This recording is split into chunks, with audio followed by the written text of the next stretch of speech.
आज Doubtnut app download करें। Doubtnut पर अपने सभी गणित, रसायन विज्ञान, भौतिक विज्ञान और जीव विज्ञान के डाउट्स का करो सफाया। बस प्रश्न की फोटो खींचो, एक ही प्रश्न को क्रॉप करो और तुरंत वीडियो सोल्यूशन पाओ। अभी डाउनलोड करें। प्रश्न पूछा गया है कि अभिकेंद्र बल से आप क्या समझते हैं। एम द्रव्यमान का एक पिंड आर्त त्रिज्या वाले एक वृत्तीय पथ पर एक समान चाल से चक्कर लगा रहा है। तब हमें ज्ञात करना है पहली स्थिति पर पिंड का वृत्त के केंद्र की ओर त्वरण, दूसरा पिंड पर आरोपित अभिकेंद्र बल का मान एवं दिशा हमें इस प्रश्न में ज्ञात करना है। सबसे पहले यदि इसके लिए हम अभिकेंद्र बल को समझे कि अभिकेंद्र बल क्या होता है। अभिकेंद्र बल, यदि कोई एक पिंड किसी वृत्ताकार पथ पर एक समान चाल से वृत्तीय गति करता है, हम इसे आरेख द्वारा समझते हैं। कोई एक पिंड है, यहाँ पर हमने एक पिंड लिया हुआ है जिसका कुछ एक निश्चित द्रव्यमान होगा। वह किसी आर्त त्रिज्या के वृत्तीय पथ पर एक समान चाल से गति करता है। एक समान चाल से गति करते हुए उसके केंद्र की ओर एक त्वरण कार्य करता है। उस त्वरण की दिशा सदैव उसके विभिन्न स्थितियों पर भी हमेशा केंद्र की ओर होती है। इस प्रकार हम न्यूटन के नियम से जानते हैं कि त्वरण का उत्पन्न होना, त्वरण के द्वारा किसी वस्तु पर त्वरण का उत्पन्न अर्थात वहां पर बल की उपस्थिति को बताता है। बल की उपस्थिति जिसमें उस बल की दिशा हमेशा त्वरण की दिशा के अनुदिशी होती है। जहां त्वरण की दिशा हम देख रहे हैं कि हमेशा उसकी त्रिज्य केंद्र की ओर होती है उसकी दिशा, तब इस प्रकार के त्वरण को हम अभिकेंद्र त्वरण कहते हैं। अभिकेंद्र त्वरण, और इस अभिकेंद्र त्वरण के अंतर्गत ही लगने वाले बल जो किसी भी वृत्तीय पथ में किसी पिंड पर लगता है उसे हम अभिकेंद्र बल कहते हैं। अभिकेंद्र बल, अभिकेंद्र बल के द्वारा किसी पिंड का किसी वृत्त के परितः घूम पाना और उस स्थिति पर उसे स्थायी रह पाना, घूमते हुए एक ही वृत्ताकार पथ पर हमेशा निश्चित गति करते हुए रह पाना अभिकेंद्र बल को, अभिकेंद्र बल की उपस्थिति को बताता है। अब प्रश्नानुसार हमें बोला गया है कि एम द्रव्यमान का एक पिंड आर्त त्रिज्या वाले एक वृत्तीय पथ पर एक समान चाल से चक्कर लगा रहा है। उसके लिए हम एक आरेख देखते हैं। प्रश्नानुसार हमने एम द्रव्यमान का एक कण जो आर्त त्रिज्या के किसी वृत्तीय पथ पर एक समान कोणीय वेग ओमेगा से यदि गतिमान है, यहाँ पर हमने उसे ओमेगा से गतिमान माना हुआ है। अब उसकी स्थिति किस प्रकार है। समय t बराबर t समय पर उसकी स्थिति बिंदु P पर है। बिंदु P पर उसकी स्थिति को हम यदि उसके वेग को प्रदर्शित करें, तब हम पहली स्थिति पर उसके वेग को इसके स्पर्शी रेखा की दिशा पर, मतलब इस वृत्त की स्पर्शी रेखा की दिशा पर v1 से प्रदर्शित करते हैं। इसी प्रकार समय t बराबर t2 यदि हम ले, इसे t1 हम ले, और t2 का मान जो होगा t प्लस डेल टी, अर्थात सूक्ष्म समय पश्चात उसकी स्थिति बिंदु q पर होती है। बिंदु q यहाँ पर एम द्रव्यमान की दूसरी स्थिति को बता रहा है, जहां उसके वेग सदिश का मान कुछ इस तरह स्पर्शी रेखीय रूप में v2 से प्रेषित होगा। अब यह स्थिति हमें बता रही है उनके बीच में कोण के अंतर को, जिसे हम थीटा से प्रेषित करते हैं, अर्थात डेल टी समय में उसमें विस्थापन डेल थीटा का हुआ है। उस स्थिति पर उसके वेग सदिश क्रमशः v1 तथा बिंदु P पर v1 तथा बिंदु Q पर v2 से प्रेषित होते हैं। अब इनकी वेग सदिश की जो दिशा है हमेशा स्पर्श रेखीय किसी वृत्त के परितः होती है। अब चूंकि हम जान रहे हैं कि उनका चाल v1 बराबर v2, उनका चाल समान है, चाल समान है, परंतु जो दिशा है उनकी वह अलग अलग है। अब यदि इन वेग सदिशों को हम किसी आरेख के द्वारा प्रस्तुत करें, तो आरेख के अनुसार हमने बिंदु O को A के रूप में लिया। अब यहाँ पर हम लेते हैं एक और स्थिति जो यहाँ पे वेग सदिश v1 को बताती है। v1 की स्थिति को बता दिया उसने, उसके पश्चात हम v2 की स्थिति को बताते हैं। v2 की स्थिति यहाँ पर v1 की स्थिति a से b तक के सदिश को बताएगी, और यहाँ से हम देखते हैं कि जो दिशा है यहाँ से यहाँ तक वेग सदिशों को कुछ इस प्रकार से बताती है। इसे हम v2 से प्रेषित करते हैं, v2 सदिश का मान और ये v1 सदिश का मान, और यहाँ पर c। तब हम यह कह सकते हैं v1 और v2 के ये परिवर्तन को मान डेल थीटा के रूप में प्रस्तुत करेगा, अर्थात उसमें होने वाले विस्थापन को, और यह दिशा हमें, यह जो परिमाण है हमें डेल v के परिमाण को बताएगी, जो वेग में परिवर्तन के मान को इस प्रकार बताता है।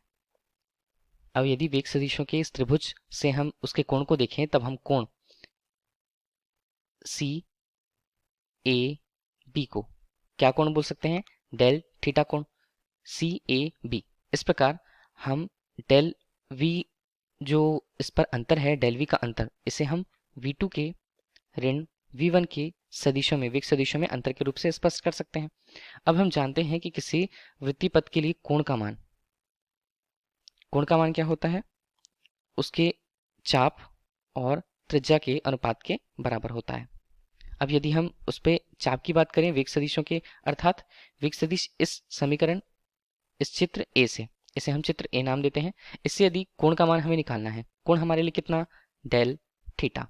चाप हमारे लिए कितना, चाप यहाँ से यहाँ तक की स्थिति को बताता है, इसे हम डेल वी से प्रेषित करते हैं। क्यों, उसके परिमाण को उसकी दिशा से हमें अभी अदिश राशि के कारण चाप और त्रिज्या के लिए उसके मान परिमाण, हमें केवल परिमाण के मान आवश्यक हैं। अब इस प्रकार यदि हम उसकी त्रिज्या देखें तो त्रिज्या किसी एक स्थिति को ले सकते हैं चूंकि v1 और v2 का मान, v1 और v2 का मान चूंकि बराबर है, इसलिए हमने इसे मॉड पे लिया हुआ है। अब यदि मान को रखें डेल थीटा बराबर आएगा डेल वी अनुपात v, चूंकि v जो है वो बराबर है v1 का सदिश का मान और v2 सदिश का मान। यदि मॉड में देखें अर्थात उनके केवल परिमाणों को देखें तो उसका मान v के बराबर होंगे। यह तो हमें एक सूत्र मिला। अब हम यहाँ पर कोण की स्थिति को जान गए, v और वेग में परिवर्तन से किस प्रकार उसे प्रतिबंधित किया जाता है। परंतु हम जानते हैं कोणीय वेग जिसे ओमेगा से व्यक्त किया जाता है।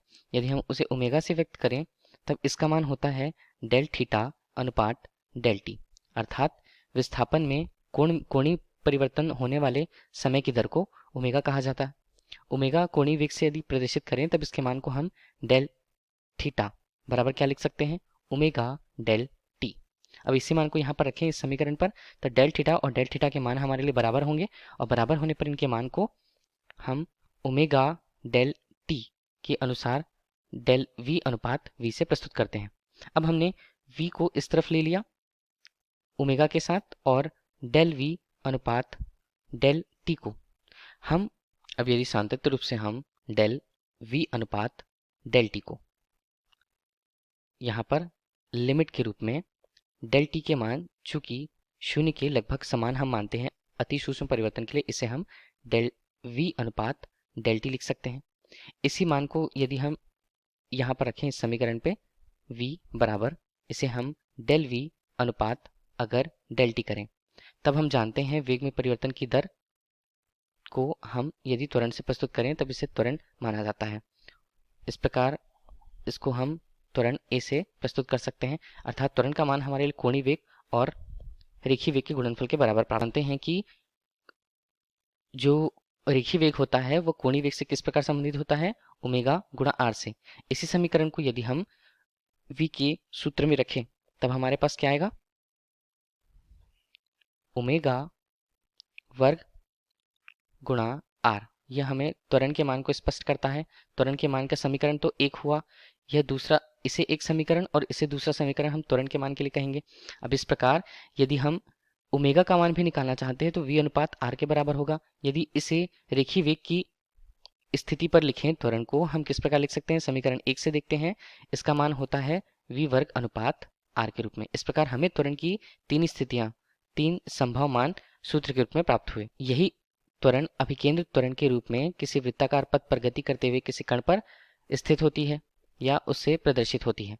अब चूंकि त्वरण उत्पन्न होता है, त्वरण की दिशा किसी वृत्तीय पथ पर हम देख रहे हैं, हम यदि इस पर देखें तब वृत्तीय पथ पर इसकी दिशा हमेशा केंद्र की ओर अनुदिशी होती है। चूंकि इसकी दिशाएं त्रिज्यीय केंद्र की ओर होती हमेशा, परंतु परिमाण समान होते हैं। अब इस प्रकार यदि न्यूटन के नियम से हम उस कण पर लगने वाले बल की बात करें तो उसे हम अभिकेंद्र त्वरण के कारण क्या कहेंगे, अभिकेंद्र बल।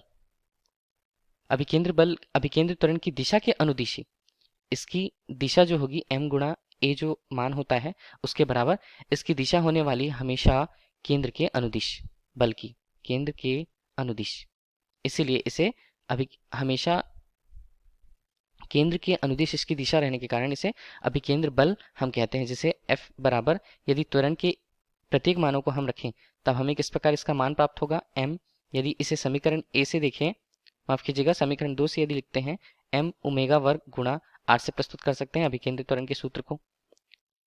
इसी तरह यदि समीकरण 2 से देखें तो अभिकेंद्र त्वरण के सूत्र को हम F बराबर m गुणा v वर्ग अनुपात r से प्रस्तुत कर सकते हैं। यही अभिकेंद्र त्वरण के मान को परिमाण को प्रदर्शित करता है जिसकी दिशा हमेशा केंद्र के अनुदिश होती है। धन्यवाद। कक्षा 6ठी से 12वीं से लेकर नीट, IIT, JEE वो एडवांस के लेवल तक 1 करोड़ से ज्यादा छात्रों का भरोसा। आज ही डाउनलोड करें डाउटनेट ऐप या व्हाट्सएप करें अपने सारे डाउट्स 8400 400 400 पर।